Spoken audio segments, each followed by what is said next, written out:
Hello అందరికీ, ఈరోజు మనం ఎంతో హెల్తీ అండ్ టేస్టీ అయిన మల్టీగ్రెయిన్ దోశ ఎలా చేసుకోవాలో చూద్దాం. దీనికోసం ఈక్వల్ క్వాంటిటీస్లో బియ్యం, రాగులు, ఉద్దిపప్పు, అలాగే పొట్టు పెసర్లు వేసుకోవాలి.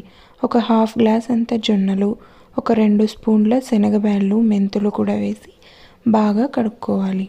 ఇది బాగా 2-3 సార్లు వాష్ చేసుకున్నాక మనం నానబెట్టుకోవాలి. అలాగే ఒక కప్ అన్ని అటుకులు కూడా వేసి బాగా వాష్ చేసి నానబెట్టుకోవాలి. ఇవన్నీ ఒక 4 to 5 అవర్స్ నానాక మనం దీన్ని గ్రైండర్లోకి వేసుకోవాలి. ఇలా కొద్ది కొద్దిగా వేసుకుంటూ వాటర్ యాడ్ చేసి బాగా మెత్తటి పేస్ట్ లాగా మనం చేసుకోవాలి. ఈ పిండి మొత్తం బాగా మెత్తగా అయ్యాక దీన్ని గిన్నెలోకి తీసి నైట్ మొత్తం పెట్టుకుంటే మనకి బాగా పిండి అనేది ఇలా పొంగుతుంది.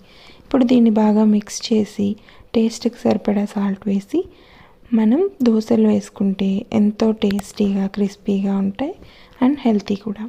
ఈ రెసిపీ ట్రై చేసి ఎలా ఉందో కమెంట్ చేయండి. Please subscribe for more recipes.